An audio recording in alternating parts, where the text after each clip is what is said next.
I'm Tabitha Rock. And I'm Sam Davenport. Born and bred in Melbourne, we live and breathe property, and we know the Melbourne market like the back of our hand. We've both been buying and selling real estate in Metro Melbourne for over 2 decades combined, and we've learned a few lessons along the way. We're hitting a hot topic today, Sam. It is the hottest topic at the moment, I reckon. Melbourne and renting. It's on the tip of every tongue. The tip of the tongue. Renting. What the F is going on? There's chaos in the streets and people are not bloody happy. Whether you're a renter, whether you're a landlord, the only one that's sitting pretty is the one that's out of both of those camps. Exactly. The owner-occupier. The old owner-occupier who has no tenanted investment properties. And no skin in the game. They're just like, whatever, I'll just pay my own increasing interest rates and live a happy life. But the rest of us are all confused and concerned about the outlook of the rental market and being an investor and what the hell's the government doing and whose side are we all on? It just goes back into that age-old question of like, what's the plan? What's going to happen? What does the future hold? Mm-hmm. We're concerned. I'm worried. I'm worried for people. I'm worried for people as well because I just don't think the plan is there. No, I feel like there's never really a plan in place for things, is there? And every new government comes in with grand intentions. But, you know, we've got such big migration coming to Melbourne. Like we can't service the people we have in this city at the moment in terms of housing. And what's that looking like in the future with all these hundreds of thousands of people coming to, you know, our wonderful city of Melbourne? Exactly. It's a very...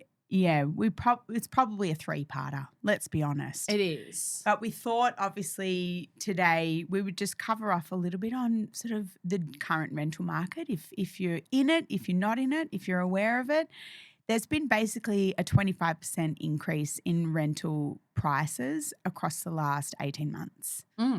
Which for people who were renting, you know, an apartment in the city, the average was about $500 per week, which has now gone up to $520, $525 a week. I mean, and I think that's a good story. I mean, I was on TikTok the other day listening to a girl that took her landlord to VCAT for, I think, doubling or something, her rental price.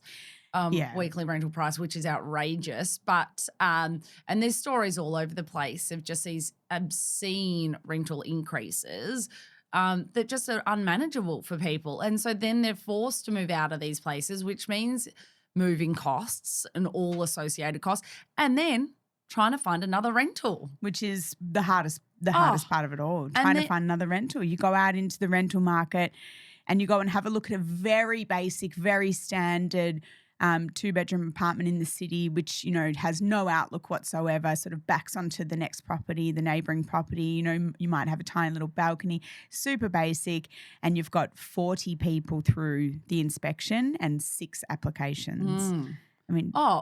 it's not confined to the city. It's all over the place. It's out in regional Victoria. It's in... you know, the suburbs on the end of the train line, Sunburys, Meltons, that sort of thing. I mean, it's a problem all over the place. Yeah. But what is the solution? Are we doing enough? Is the government doing enough? Like I mean, I am a rent-vestor, so that means I am a tenant and I'm also a landlord. And so I see both sides of the fence. Yeah. And I am a very frustrated landlord, I must admit, because we're sitting here in the middle of a tenant that doesn't want their rental to go up, the weekly rent, but then we're also copying increased insurance, increased land tax, increased rates, increased interest rates. So somewhere along the line, like we can't just be footing the bill for all of that. In conjunction with that, you know, we've got increased compliance. So we have to get, obviously, smoke alarms checked all the time, but now there's electrical compliance checks, gas compliance checks, which I'm not saying shouldn't be done, 100%. Well, and also I think that, we should be providing accommodation that is mold free and all this sort of stuff. Don't get me wrong. But then, okay, cool. So we just keep, as landlords, taking all the costs on board, which then doesn't make it feasible for too many landlords to stay in the market. And I think what you and I are seeing as a business, and just because everyone loves to talk to us about property, is that a lot of landlords are now moving out of the market, which is creating another problem because then again, less properties are available to rent. So we've got a supply and demand issue here. Exactly. Yeah, I mean, we're seeing so many of our vendors who are coming on to sell their properties even last year in anticipation for the changes that will continue to occur this year. But certainly this year already, we're just seeing so many landlords come through who've purchased their property. Certainly there's the people who've purchased their property within the last 6 years who are about to come off their fixed rate. And the rent that they are currently getting is no longer making sense to hold the property in relation to their repayments. But you've also got a lot of people who, might have purchased their property years ago, forever ago, but they've leveraged themselves. They've used that property, the equity in that property to buy further property. Perhaps they've got now a portfolio of rental properties. And those people are sitting there thinking, shit, is this still making sense for me? Well, and I love that we're property advisors, but there's so many property advisors out there, in inverted commas, / spruikers that have this whole model of, leveraging, buying these properties on properties, having 10, 20, so you can say that you own sort of $5 million worth of real estate. But then when situations like this come about, they get in some sticky situations because they're so highly leveraged and just all the costs and the income are not making sense anymore. Yeah, exactly right. And it's not, the vacancy rate is never going to be an issue. I mean, what is considered a normal vacancy rate is around that 3% mark. And we've been sitting at 1.5 for the last 2 years. And, is that only going to be going down? I would imagine so. I would imagine. Yeah. Because we've just got the Victorian government is saying they want to build all these new housing and speed up development approval times to be and change even the zoning and what that means you can build in certain areas. But is that enough? I don't think it is. We're going to have a real problem. Yeah, it's a worry. I feel nervous. I just feel, we've got we often do rental sourcing for clients who we work with in other capacities. So we don't really offer rental sourcing as a standalone service. But certainly clients who say, for example, they've recently sold their property and they need to move into a rental pre-purchase of the next property. So we'll work with them on the rental sourcing side of things. And even the difference that, the impact we would have on that service 5 years ago versus today, you need to be basically seeing it before anyone else sees it in order to secure it. Otherwise you're going to any sort of rental inspection and there's many people there 10s, who 20s. are not just looking to rent it, they're desperate to rent it. And so now we're seeing bidding wars happen. Which, is not legal, not allowed, but understandable. And if I was in a position, I'd be offering up more money. It's not the agent encouraging it. It's the renters saying, here, take more money. I'm prepared to spend more money on this property. And I don't really understand, to be honest, why that's illegal to a certain degree. When the landlord and the agent is sitting there not encouraging it, but the tenant wants to do that, then they should be in their right to be able to do that. I don't know. What do you think? Well, I don't know. Personally, historically, whenever I've rented a property, I've always offered a little bit more to secure it. So then is that considered illegal under the law these days? No, I don't think. I don't know. Because that's rental bidding. I think rental bidding is when the agent is saying, encouraging. I've got someone who's offered $870 a week. Are you prepared to offer $950 to secure it? I Yeah. think that's illegal. No, but then what if they say, oh, well, like it will be leased to this person because they've offered more? But so they're just being transparent. And so But then the they're tenant. not. Yes, I think they're not going back to everyone. So they're receiving their applications, and so the idea for the normal tenant would be that they send in their application listing the rent that's listed on the advertisement.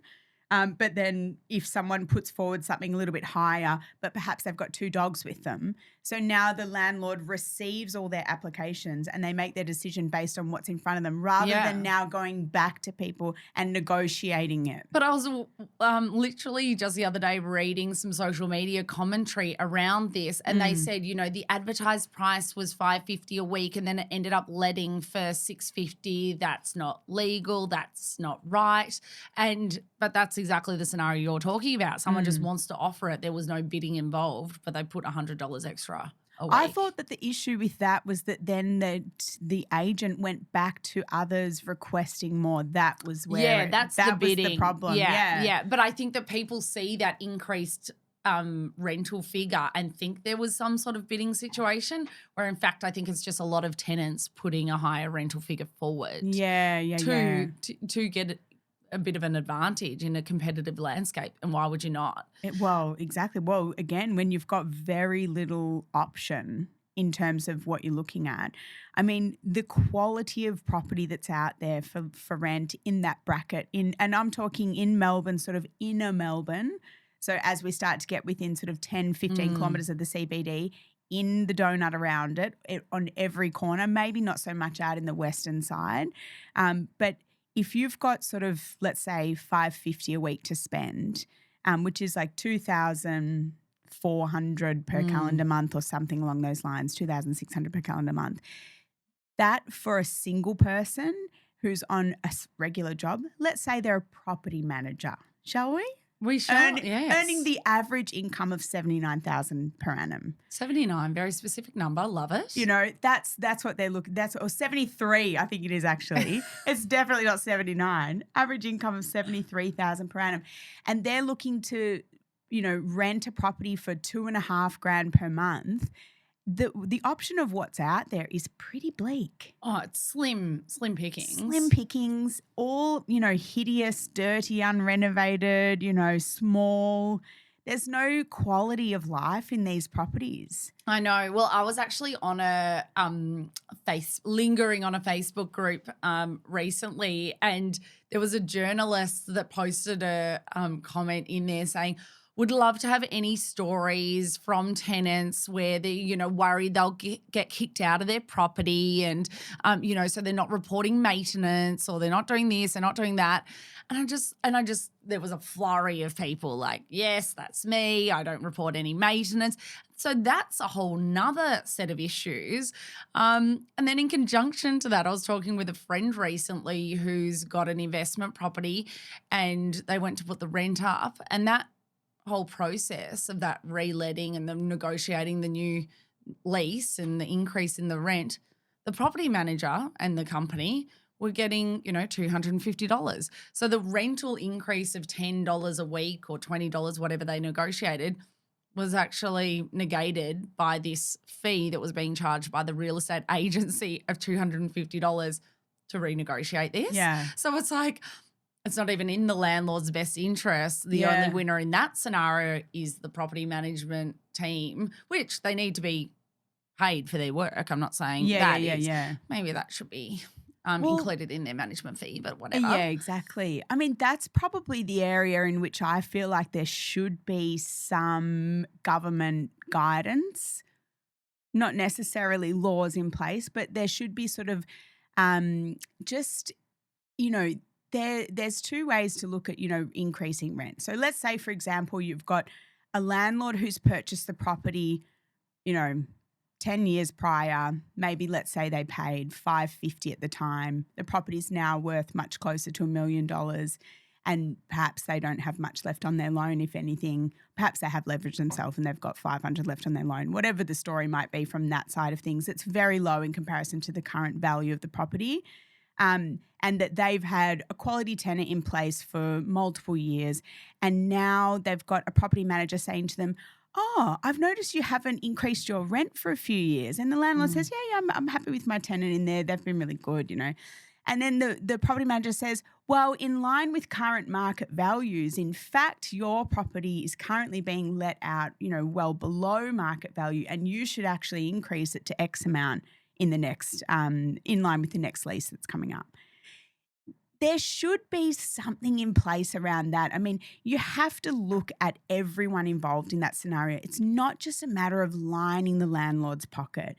You know, it does. Well, I think that there's a few things at play there because, in fact, a lot of when you have a property under management, they typically charge 5%, 6%, 7% management fee.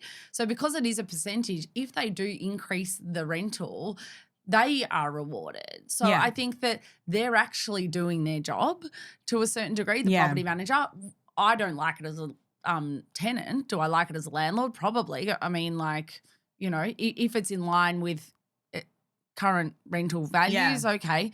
I mean, I think it is their responsibility to be a little bit proactive towards a landlord that may not even be in the area and not across Yes. what's going on. Yeah. If I'm paying them a management fee, that is their responsibility to come to me and say, "Hey, look, actually, I think you're much lower than what's fair market value. I think a rental increase is probably recommended, and then it's recommended and it's not necessarily like mandated and you have to do it." Exactly. But yeah, it's a tricky one because, I mean, what's fair and how much of the landlord situation do we need to take into consideration if they only owe 20% of the value of the property and there's no mortgage on it or something like that?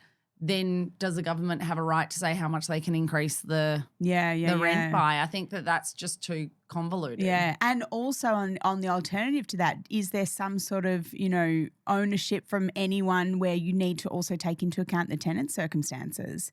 You know, can they afford this increase? Yes, no. Can we make it so it is affordable, but we are still increasing it? Can we do this slowly over a period of time? What are our options here instead of just, boom, here's the increase? And now potentially what occurs is that the tenant's forced to move out and instead of agreeing to that increase in rent. So now they're moving out. And is the landlord left with a property that's now vacant for 2 weeks, which negates the whole bloody thing? I know. Or 2 weeks of no income. Not only the 2 weeks of vacant property, it's the 2 weeks letting fee. 2 weeks letting fee. That the bloody property manager gets. And this is where that's where I sort of, you know, think that there's so much more at play with it, is that landlords really should be made completely aware of all of those scenarios. If we're talking about this type of landlord who's not in the area, they're sort of not aware of much in relation to the rental market where they've got this property. So should they be being, you know, really educated around that side of things? So the property manager says, okay, so we're going to increase your rent by $30 a week every week. And in fact, that means that the current tenant is going to move out. I'm going to put it up for you know, rent at that escalated price, that extra $30 a week. They're moving out. I'll get someone in 2 to 3 weeks later. Plus I've got a 2 week, you know, what is that? $30 a week times 52. I don't know. I'm just thinking while you're talking here though, this is such an interesting episode for anyone to listen to, whether you're a tenant. So you're seeing the other side of the coin, and also understanding maybe some dialogue you can use on your property manager. Like, go back to the landlord and ask them if this is really worth their while to increase my rent $10 when you guys are going to charge them X, Y, and Z. I'm a loyal tenant.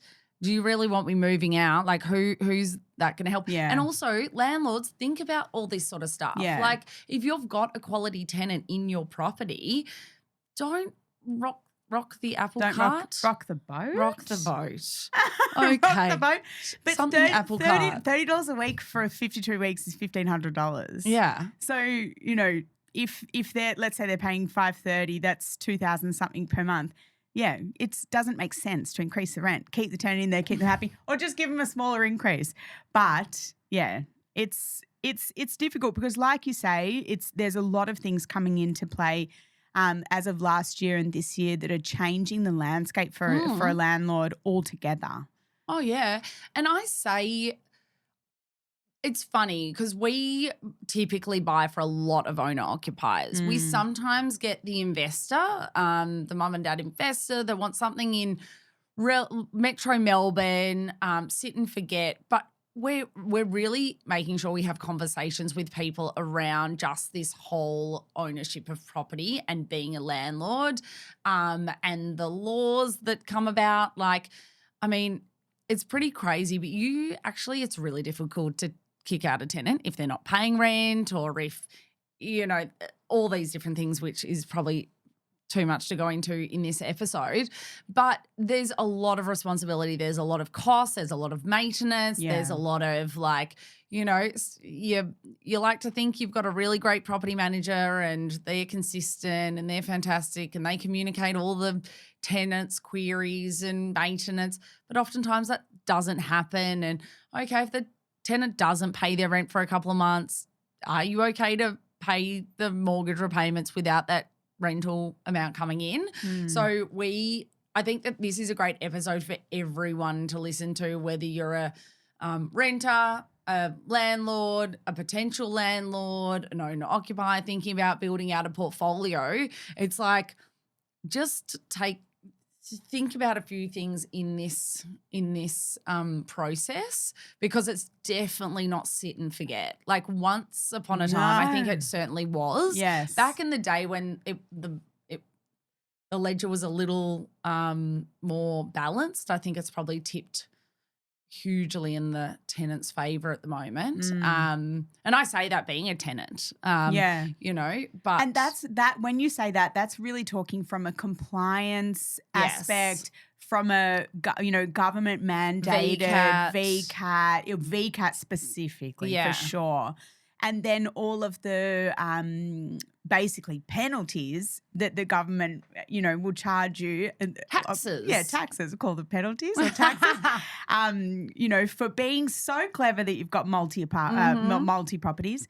But outside of that, the low vacancy rates and the increased rent is making it so impossible for so many people, just to get a property that they're happy with. And the low supply, because investors are exiting the market. I mean, I just don't understand. I know that the government are putting in things like this whole build to rent scheme that I know is massive in the States and works really well over there. When is it going to get up and running here? To what effect? Yeah. Putting in the short-term stay levy that was introduced or is being introduced. Okay, cool. Out with the Airbnbs and the booking.com places.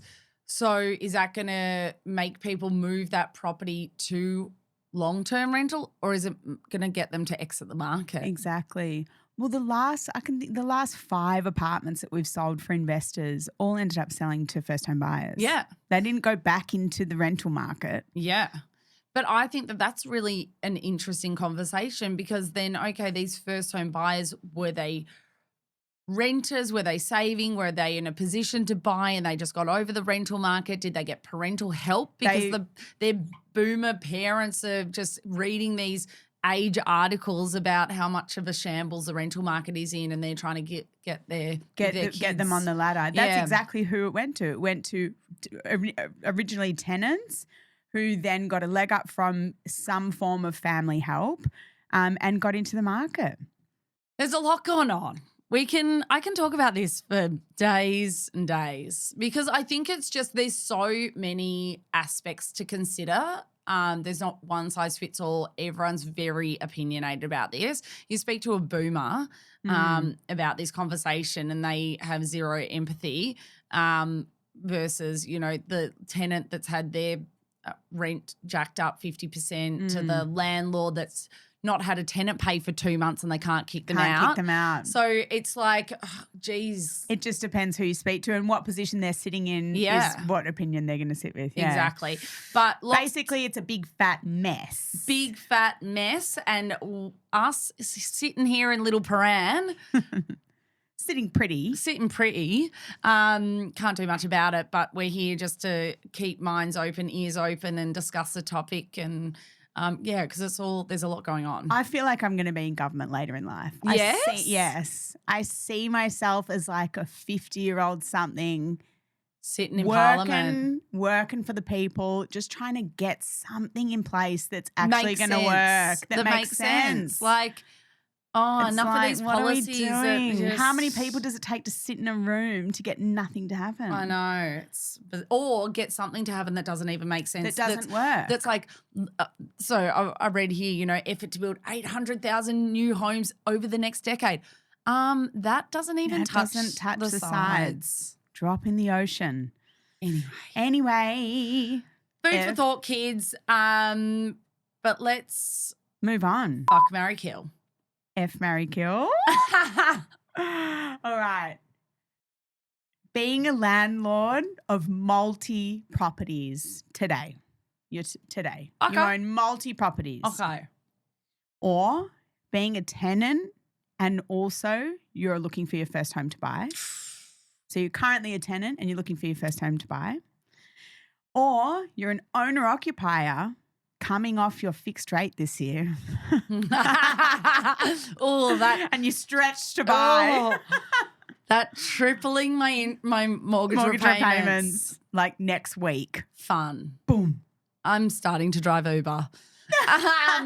I'm calling Uber and I'm definitely marrying being an owner occupier coming off my first. I knew that I was never staying on 1.9% for the rest of my life. I mean, that would have been great, but that's false hopes. So that's all right. I saved my little pennies over the last couple of years while I was on that fixed interest rate and I'm prepared for it all. I'm certainly fucking being a tenant and first home buyer in the current market. It's still pretty ruthless out there. So, you know, but I'm loving being a tenant. I'm in my lifestyle location, in my cute little pad. So that's a vibe. And then, yeah, I'm definitely killing off being a landlord with multiple properties. I mean, that's me right now. And I want to kill myself. You want to kill yourself? No. And you're like literally guiding everyone away from doing it. Don't do it. I don't guide anyone away from it. I just give them the information and they make educated and informed decisions from there. Informed decisions, yeah.